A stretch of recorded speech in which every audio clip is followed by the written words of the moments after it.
non dama lay wax moo tax Macky Sall nee na àdduna dafa gàtt ma tegal ko ci àdduna lu mu gàtt gàtt noonu la guddee tànk. ziar kontaanee jox cër mbokk àdduna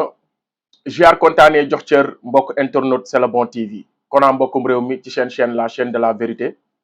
seen chronique comme ni leen koy defalee saa su ne ci actualité réew mi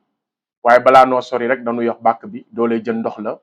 doo lay saxaar raay la mais doo lay site internet chaîne YouTube abonnement la aimer commentaire et partage xam naa ni nag yéen a ngi ci mais gën leen ci nekk ndax loolu rek mooy dooleel chaîne bi ku am ñaari junni yoo maye mayal ku la neex waaye soo bëggee dégg jàppal C'est le bon TV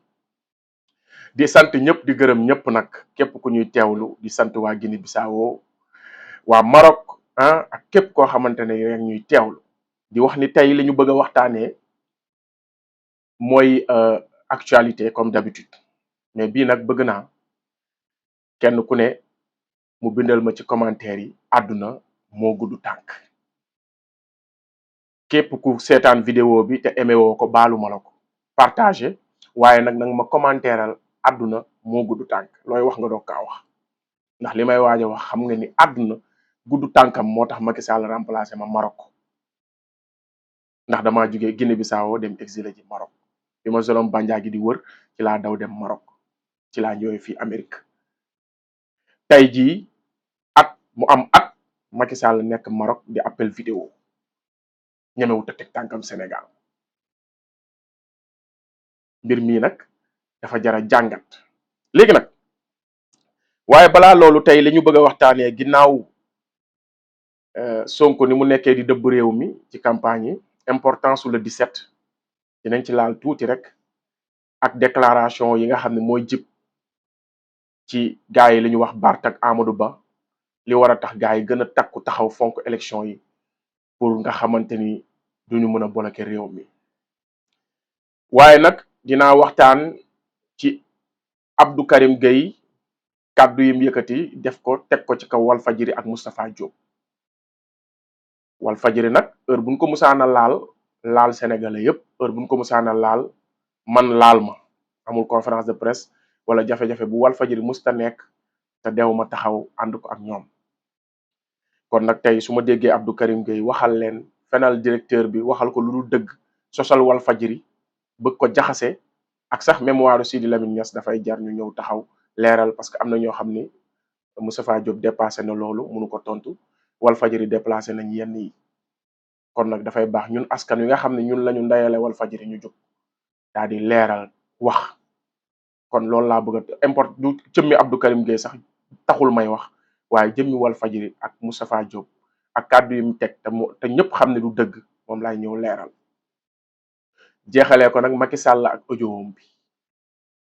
loolu tax ma naan képp ku may commentéral na ma commentéral àdduna moo gudd tànk Macky Sall ak audiom bi muy gaaruwaale mbay peex di gërëm Xaadim Samb non dama lay wax moo tax Macky Sall nee na àdduna dafa gàtt ma tegal ko ci àdduna lu mu gàtt-gàtt noonu la guddee tànk waaw Macky nee na àdduna daa gàtt waaye lu mu gàtt-gàtt noonu la guddee tànk waaw kon nag gars yi lii laa bëgg a waxtaanee ak yéen tey donc ñu njëkkee ko nag ci ñaax gi ñu war a ñaax patriotes yi ñu gën a taxaw ci kàddu yi nga xam ne jib na ci campagne yi muy kàddu méchanceté nga gis Ousmane Sonko programme bi mu déroulé ci pôle yi nga xam ne loolu waxuma la sax fii ak 20 ans mais buñ ci jàppee ñun askan wi fii ak 10 ans ñu soppi réew mi wallahi wa rabbul kaaba balaa premier mandat bee jeex ñu gis résultat yi ndax mbir mi vision bi dafa clair te li koy yombal nag mooy wax dëgg yàlla ñu jug voté ji massivement jox leen député yu doy 150 députés ou plus nga xam ne dañu nekk à l'aise pour dérouler li nga xam ne programme bi waaye dañuy tëj làmmiñu noon yi ba faw ak ébouche d'homme yi ak ñu tekkiwul dara ku mel ni Barth ne day bloquer réew mi méchanceté ak soxor jàpp ko ba mu ne bañ Ousmane Sonko échec jar na réew mi bloqué tam noonu la ci bëree ay moroom Amadou Ba di teg xel naan man gis naa sax yenn journaliste yi Amadou Ba di leen yóbbaale naan nee na pourtant discours responsable la yëkkati nee na bu amee majorité du bloqué du empêcher président bi mu liggéey Amadou Ba miikar la Amadou Ba moo gën a yées ci lu yàlla bind ay am majorité sax moom kenn xalaatu ko mais di dégg déglu message yu Amadou Ba di ko décortiquer ba di ci xaw a am loo ciy gëm rek loolu erreur mënu ko weesu kon Amadou Ba amuñu dara lu ñuy déglu ci moom te waxam du dëgg moom palaasam du nekk sax di campagne palaasam mooy dem ci justice bi setal boppam milliards yi ñu koy ji ndax bu jàkkaarloog ñun yàpp ñu ba dee naan su ma faloo dinañu démarche ay marché suñu amee majorité suñu amee député dinañu wàññi dund gi financement yi xam nañ fu muy jugee yow nga nekk ci nguur gi 10 ans nekk ci nguur gi depuis PS ba léegi Amadou Ba munoo changer am responsabilité yépp ministre premier ministre ministre des finances nga xam ne yooyu ñoo gën a stratégique pour changer dundu askan wi Amadou Ba defuloo ko nga jàkkaarloog ñun jàkkaarloog askan wi yàpp leen ba dee xamoo leen évolution wu gis-gisu sénégalais yi ni mu yokkee ni mu leen dépassé yéen xeetu politicien bi ngeen xam ne jàpp ngeen ni yéen a ngi ca jamono yooyu ba tey di député buy taxaw naan damay defar ay tali député buy taxaw naan damay uti financement wala maire yooyu ngeen daan campagne bu njëkk parce que nit ñi xamuñu woon prérogative bu député mais jamono bii xale yi yeewu xam li xew nga jàkkaarloog ñun naan ñu tu vas changer le pays boo nekkee boo amee député tu vas changer le pays te nga am ndomba tànk yu waroon tax nga changer ko defuloo ko Amadou Ba il faut que ñu respecter ak naan su ma amee majorité du ma bloqué ay damay ànd ak réew mi liggéey Amadou Ba arrête de rêver les sénégalais nañu jug am fulla am fayda jëlee fi rakaay bi parce que ñii ils nous tympanisent en fin de compte ils nous ñoo yàpp waay il faut arrêter d'insulter notre intelligence kon loolu laay duggee ci jug gi ñu war a jug am fulla ci voté ji massivement ngir enterrer le système à jamais léegi nag Abdou Karim Gueye laa ciy teg ñu dem déglu Abdou Karim Gueye li mu teg ci turu Moustapha Diop ak Walfadjri ñu dellusiwaat. Pape Ndiaye dimanche kii mon frère Pape Moussa may profité si occasion télé bi ma ne Moustapha Diop bu Walfadjri wax leen ko kilifa la na wax Ousmane Sonko dëgg. réew mi dañ ko war na ëpp déet lay wax sama xalaat laay wax réew mi man kay ma tax Pape Moussa Pape Moussa gis nga réew kilifa la si la ma ñax du donn si la ma ñax du caaxaankat xoolal réew mi dañ ko war a ëpp woo ñëpp woo ceddo yi woo non parce que dama koy dégg non mais xoolal non parce que dama koy dégg damay dégg ay réaction am Walfadjri s'est rangé derrière le pouvoir taxawaay ba ngeen ji non duma la nangu nag d'accord mais man ku ma woo dégg sama xalaat yéen a ma yow ku ma woo dégg sama xalaat Walfadjri s'est rangé derrière le pouvoir lan ngeen ji may ma rek ma xam nga la doon mo ko ñor may ma rek man dama jot seen TV rek ngay doon man xam nga la non bàyyi ko démocratie la ñuy def waxal opposition Karim waxal Pape Moussa nekkul moo fi pouvoir dama ni xam nga télé ku mel ni Sidy Lamine Niass bu yéen day yéenay kàddu askan wi bu ngeen xeexul askan wi de leen lu ngeen ci amee de xam leen ko am du Sidy Lamine Niass joxu leen ko de kooku pare na ak yéen lépp lu ngeen ci am xamal leen ne Sidy Lamine Niass joxu leen ko mooy kàddu askan wi xam nga mooy lan mooy équidistance journalisme yemul rek ci informer kese dafa am ay éthique yu ci nekk dafa am benn valeur bu nekk ci journalisme job bu noble la du ay toog rek parce que lii xew na rek ñëpp ngi ci liñ sa boxloo rek nga nekk ci di sa boxloo di wut loo am ko fortaatu góor du dundee noonu dëgg dañ ciy des rek yàgg dëgg day fekk si man loolu laa wax taf Sidy Lamine Niass loolu moo koy may ba léegi mu crédible ñu ci dëgg mbooloo boo ñëwee rek généraliser doo tooñ tam non généraliser wu ma de non man di fal waaw mais attends Walfadjri émission yi fi nekk di laajtale état bi moo ëpp dañ wante dëgg taxawaay ba TFM taxawoon démb ngeen taxawee tey ñu wax ni ñu fi soppeeku fi mu ne yéen a nekk ci 6 bi ñu nekkaat ci 9 rek. Karim da ngay tooñ. ñoo ko gisandoo nee na Moustapha Diop na xam ne kilifa la Moustapha Diop ak Walfadjri dañoo teggi seen tànk fi Sidy Lamine Niass tegoon Walfadjri Moustapha Diop ak Walfadjri seen émission yëpp léegi dañuy ràccal Ousmane Sonko dañuy ràccal nguur gi Moustapha Diop na wax Ousmane Sonko dëgg léegi daal. Abdou Karim Gueye pour nga nekk nit ku honnête ci moom pour nga nekk nit ku jub ci moom pour nga nekk nit ku professionnel journaliste bu normal ci moom il faut nga xas Ousmane Sonko il faut nga critiquer Ousmane Sonko mais Abdou Karim Gueye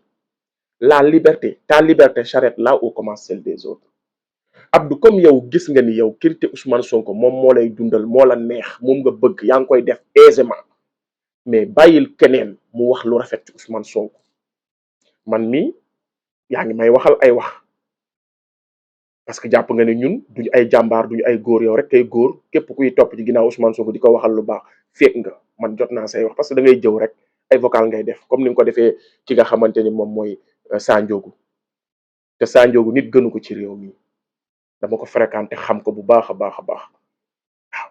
Sandiogou nit gënu koo honnête ci réew mi, loolu man maa la ko wax ndax dama ko fréquenté. te analyse am moom la concerné comme ni la sa analyse yow concerné, ngay gis lu baax ne lu bon la, di analyse wu haine, analyse wu iñaan, analyse wu soxor, analyse wu bëgg a wax te doo indi benn alternative, doo indi benn solution, seulement que des critiques. war nga cee mën a génne doomu aadama yi ku mel ni Moustapha Diop. wala yow da ngaa bëggul ku baax, parce que yow ñu baax rek ngay critiquer. Ousmane Sonko barki démb Sandiogou ñoo xam ne ñoo la maanaam ñoo xam ne rendement bi ñu amal société bi. xoolal Sandiogou fi mu jógee, fi mu egsi, ñu ko doon moqué, ñu ko doon jàppee comédien, tey il est l'homme le plus suivi. wala yow da nga am jalousie ci nit yi nga xam ne nit yi dañ leen di bàyyi xel. tey il est l'homme moo gën a pertinent, bokk na ci ñi gën a pertinent ci Sénégal. il s'est parti de rien du tout pour accéder à certains niveaux, teg société am di liggéeyloo ay nit. mais chaque jour Abdou Karim yaa ngi tiré ci ñi nga xam ne ñoo la ëpp importance, ëpp la njariñ, ëpp la vision, gën la baax, ba pare jub nga leen di critiquer ndax dañoo deful ni nga bëggeewul. maanaam dañoo defee ni nga xam ne yow ni nga bëggul lañ defee, dañoo war a defee ni nga bëggee. parce que man nangu naa nga critiquer Moustapha Diop sax, mais li ma ci wax loo mooy da ngaa jéem a jaxase mémoire Sidi Lamine Niass ak Moustapha Diop. mooy daanaka fi mu Sidi Lamine Niass bëggoon télé bi tegu fa, Moustapha Diop teguwu fa, looloo tax ma wax ci. mais say wax moom ajul ngooñ, mais jaxase googu, ñàkk honnêteté boobu moo ma naqari. ndax Moustapha Diop mën nañ ko waxal lu nekk, waaye nit ku am yar la. maanaam man ay commentaire am sax des fois du ma neex parce que du dem jusqu'au bout ndax bëgg mu rafet. man Mame Birame laay enjoy, moom laay bëggee. parce que Moustapha Diop bëggul blessé kenn, chaque jour mu ngi bëgg équidistant. des fois sax da koy war a wax mu comme ni ko Mame Birame di defee, même da koy wër-wërloo ba wax li mu bëgg a wax te du vexé kenn. comme nan nga bëgg a waxee Moustapha Diop dafa maanaam Walfadjri dañoo teggi seen tànk fi nga xamante ni foofu la Sidi Lamine nekkoon. parce que dañuy wax li ñu gis ci nguur gi, doxalin bu baax bi ñuy doxale kon Sidi Lamine Niass maanaam bi mu fi nekkee da daan critiquer nguur gi même bu ñu defee lu baax. mais yow yaay sosal Sidi Lamine, yow yaa waxalul Sidi Lamine jikkoom.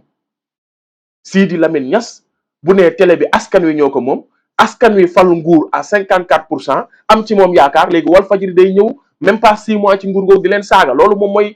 mooy li fi Sidi Lamine Niass bàyyi. yow loolu nga jàngatee, loolu la Sidi Lamine Niass digal waa Walfadjri mooy askan wu xeex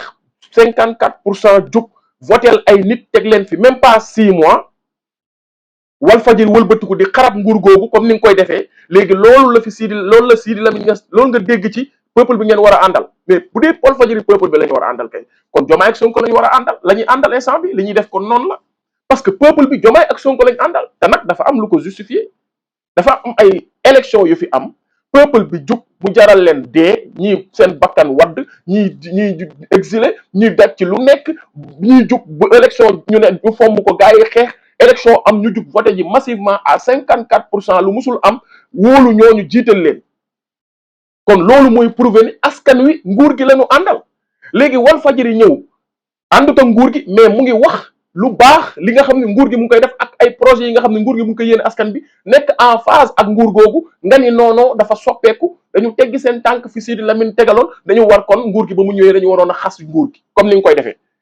léegi kon bu boobaa àndatuñoo ak askan bi, parce que mënuñoo nekk la voix des sans voix, kaddu askan wi, kaddu ñu amul kaddu xeex ba teg fi nguur. Walfadjri wëlbatiku waat di xeex nguur googu.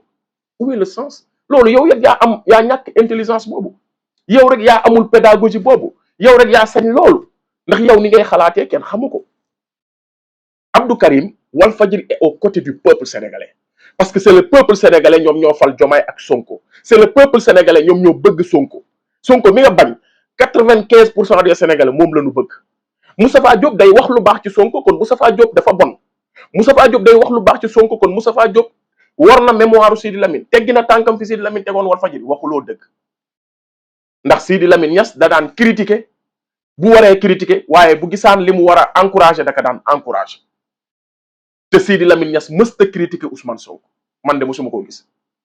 Sidi Lamine Niass mësulta critiquer dafa mës a naw Ousmane Sonko daan na ko invité foofu ñu toog am na boo xam ne Awa Diop Ndiaye suma juumul moo ko doon animé débat boobu Sidi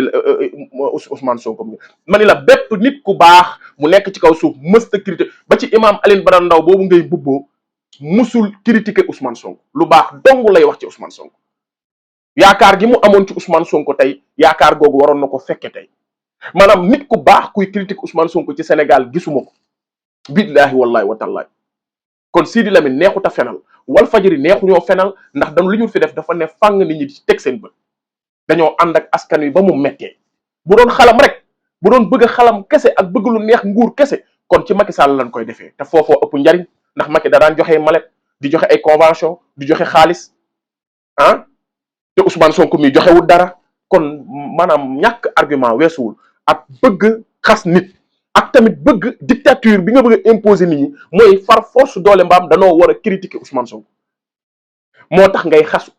Moustapha Diop moo tax tey ngay jéem a jaxase mi Moustapha Diop ak li fi Sidi Lamine Niass bàyyi ak dafa wàcc yoon bi loolu jaxase la malhonnêteté bi gën a rëy nag mooy yow nee nga Moustapha Diop taxawaayu TFM bu njëkk ba la taxawee waaw mais lu tax waxoo ni kon taxawaayu Sen TV bi ngay dem léegi bi ngay liggéeyee daanaka la taxawee pourtant yaa ngi défendre Bougane Gueye Dany ci sa naafekk nga taxaw ni Bougane Gueye Dany li mu def du yoon waaye nag waruñu ko woon tëj mais loolu mooy lan nit ku def lu dul yoon ba pare waruñu ko tëj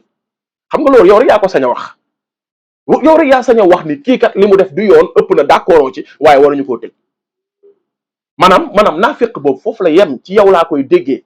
léegi yow naka nga mën a toogee ci kaw der di jëw yàpp naka nga mën a toogee Sen TV nangu ni Sen TV mu ngi def liggéey bu rafet waaye Moustapha Diop ak Walfadjri dañoo ànd ak nguur te nga gis Sen TV propagande bi ñuy def ak ci Bougane Gueye Dany maanaam dañ na ko ba dañuy créer ay affaire sax ngir neexal Bougane Gueye ku saaga Ousmane Sonko ñu invité la sa plateau ba ci yow mi daanaka Sen TV ngay xëy léegi ni Sen TV di doxalee Abdou Karim Gueye critiqué wu ko waaye ni Bougane di doxalee ak teleem nga xam ne ça n'a rien à voir ak presse Abdou Karim Gueye ànd na ci ndax ñooñu dañuy critiquer Ousmane Sonko ndax ñooñu dañuy saaga Ousmane Sonko waaye Moustapha Diop ni muy doxalee Abdou Karim Gueye ànd ci ba toog di ko wax mais lii mooy ban naafeq lii mooy ban façon xeetu nit bu fekkee liberté de presse ak journaliste nu mu war a mel yow munoo nangu di défendre Bougane Gueye di dem ci teleem di nangu ni li muy doxalee baax na waaye yaa ngi critiquer Moustapha Diop kon kay yow da ngaa war a wax ni képp koo xam ne journaliste nga te doo critiquer Ousmane Sonko baaxoo waaye boo dee journaliste di critiquer Ousmane Sonko baax nga góor nga garmi nga loolu nga war a wax mu yomb parce que mënu ma nangu nga bëgg a ngay défendre Bougane nga xam ne li muy def ça n'a rien à voir ak journalisme Sen TV ça n'a rien à voir ak journalisme li ñuy def waaye yaa ngi nangu di dem ci seen plateau di nangu ni ñaa ñuy def noonu la bay défendre Bougane ci lii mu def nga xam ni kenn mënu ko xam waaye yaa ngi critiquer Moustapha Diop ak Walfadjri parce que dañuy défendre Ousmane Sonko kon da nga bëgg a wax ne rek képp kuy défendre Ousmane Sonko ku bon nga loolu nag yow la concerné mais sooy waxal dëgg te yàlla tax nga bañ a jaxase parce que jéem a jaxase askan wi ak Walfadjri jéem a jaxase Moustapha Diop ak ne dafay Sidi Lamine li mu doon woote da ko wàcc loolu du dëgg waxoo dëgg ndax Sidi Lamine nekku fi woon di saaga nguur yi nekk fi woon gëmm di askan wi fal nguur muy saaga nguur googu te gisul nguur googu def naka sudul noonu déedéet fi may daanelee nag gaa yi àdduna dafa gudd tànk Macky Sall nee na lu gàtt la waaye ma ni ko gàtt na lool waaye dafa gudd tànk ñu dem déglu Macky Sall muy gaaruwaale noonu laa ko mën a tuddee muy gaaruwaale Mbaye Péex di tagg Xaadim Sàmm kàddu yam ca wax ñu déglu ko ñëwaat. gërëm naa la kaddu gi nga wax Isma Diom nekk na kaddu gu rafet dégg naa loolu it bi ma ko gisee démb ci ndaje Touba bi moom it mu as gor waaye yow it yaay gor te as gor te kaddu gi nga wax kenn ku ne waroon na ko déglu nag ndax àdduna dafa gàtt te it jarul ñaaw waaye daal yaakaar naa sa audio bi war na yaatu bu baax a baax nit ñi delloo si seen xel te xam ne it ñu doon baax démb ak barki démb tey ñu ngi koy def voilà ñu si def nag xëy na war nañ leen jàngalaat rek àdduna waaye kàddu gi daal rafetlu naa ko lool jërëjëf jërëjëf Khadim. gaa yi ñoo ko déggandoo damaa amaat santaat yàlla bu baax a baax di wax ni Macky Sall sem moo toog di complaindre maanaam di victimiser wu maanaam di am lu koy naqari maanaam dama gën a xam ne Macky Sall du nit Macky Sall du nit parce que pour man 6 mois dong la perte gu nguur gi mu ngi saalit Macky Sall 6 mois kese 7 mois 6 mois la perte gu nguur gi Macky Sall mu ngi saalit ba mënatul muñ ñi àndoon ak moom te wan ko ginnaaw mais Macky Sall xoolal li mu def askanu Sénégal durant les 12 ans yi mu nekk ci nguur gi xoolal li mu def Abdoulaye Wade mi nga xam ne maanaam Macky Sall war naa kaas ki àndoon ak moom wan ko ginnaaw bu dee nit la quoi Macky Sall bi mu faloo kan moo desati PDS mais ñooñu la leen indi woon bu jeexee dañuy demaat Macky Sall ba mu faloo lan la deful Abdoulaye Wade donte complaindre ma Abdoulaye Wade défendre ma ko ndax ñoo yem lan la deful képp koo xam ne opposant am nga képp koo xam ne ànd ak moom da ngay ñëw ànd ak moom la bateau ou la carotte tey Macky Sall mooy complaindre moom mooy mer ci ay nit danoo àndoon ak moom léegi bàyyi nañu ko mais Macky da nga xamul woon nit ñooñu lu ñu ànd ak yow parce que nguur moom lenn rek la dinaa la wax tey nit yi li ñu àndoon ak yow dafa am ñu àndoon ak yow ndax décret am ñu àndoon ak yow ndax sa poste sa position léegi ñu àndoon ak yow ak décret dañ lay bàyyi parce que décret moo taxoon nga woo leen menacé leen ne leen ñëw leen ku ñëwul ma duma la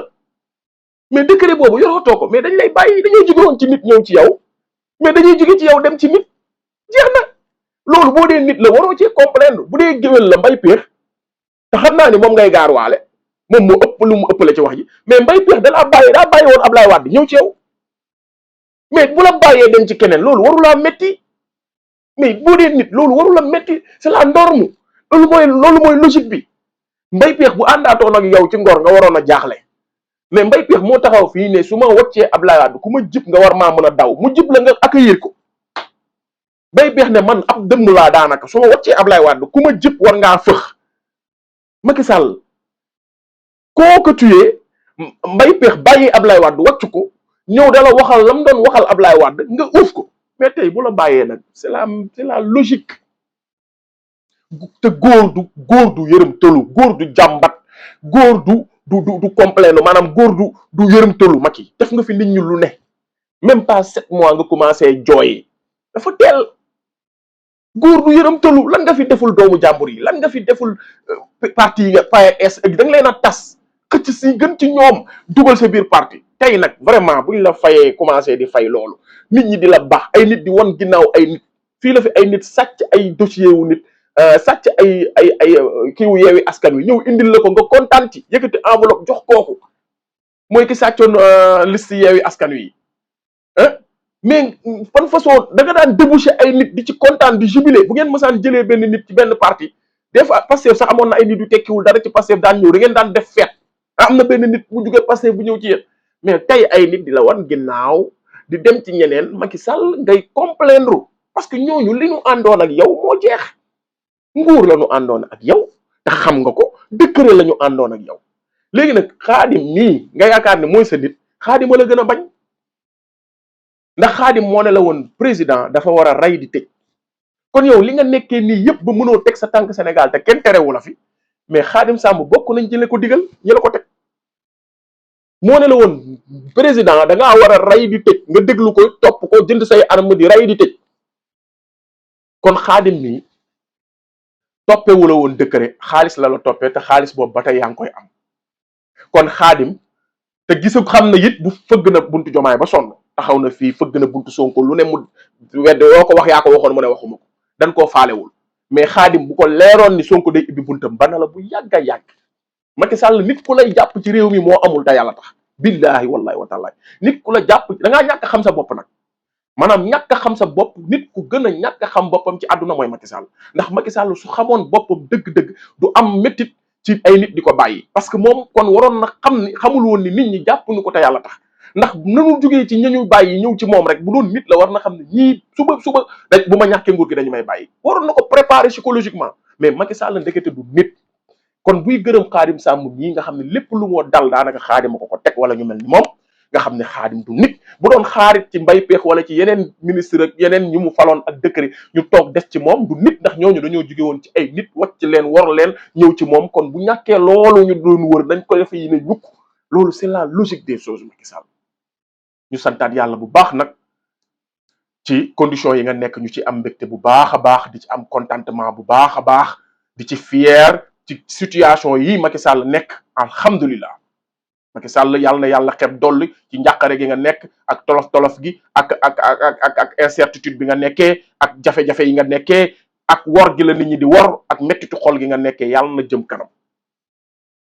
Xaadim Samb nag balaa ngaa xam ni workat la nga téye sa loxo ndax la mu àndoon ak yow ba tey yaa ngi koy yor ndax Xaadim Samb fii la taxaw Lat Diop ñëpp xam ko Xaadim Samb ñu jàpp Lat Diop mu ne xamuma Lat Diop waaye lim ci teg a gën a ñaaw benn yoon laa mos a dem bureau baayam laa xam waaye yow xanaa loolu mooy wóllëre gi gën a wóor koo xam ne sa baayam mooy sa wóllëre kay kooku kay sa doom la kooku kay xam li nga ko xamee sa dafa ëpp ndax boo demee ba xam baayu nit dem bureau benn yoon te la nga fa jëlee doo ko wax kenn mu nekk ci situation ñu jàpp Lat Diop tëj ci koso bi Xaadim Samb taxaw ne xamuma Lat Diop baayam laa xam waaw mais boo demee ba xam baayu nit ñu jàpp doomam kay nga war a taxaw war ngaa rus a wax même bu xamul woon Lat Diop mës ta dem bureau mus koo gis saxu mu nekk ci jafe-jafe waroon naa rus ne man xamuma Lat Diop waaye dafa taxaw publiquement ne xamul Lat Diop wóllëri baayu Lat Diop la waaye nag nga wóllëranteeg baayu nit mës a dem bureau benn yoon comme ni nga ko waxee tegoo nga ak moom loxo benn yoon ñu jàpp ko waroon ngaa rus a taxaw naan xamuma Lat Diop kon nag lii mooy Sénégal lii mooy système bi jàppuñu kenn gëmuñu kenn bëgguñu kenn li ñu bëgg mooy seen bopp ak seen poos loolu la ñu gëm ñun ñoo ñëw nag jàpp kenn bëgg kenn wóolu kenn yaakaar kenn ci avenir u Sénégal muy ñun patriote yi muy Seydina Ousmane Sonko te looloy dagg seen xol yi muy dox di bonde lu mu laaj ñu jox ko bu wootee ñu wuysu ko ñu koy woowee ku sell ki di ko woowee mu jaddit di ko woowee xut bu rabbaan di ko woowee xut bu samaan di ko woowee li ñu neex le gardien de la révolution di ko woowee bépp baat bu ngande boo xam ni nit war na ko tarajaale nit ñu ko koy woowee te du ngeen ci mun dara ku am ñaari junni yoo mayal ku la neex waaye soo bëggee dégg dëgg jàppal C'est le bon TV jàngeen ci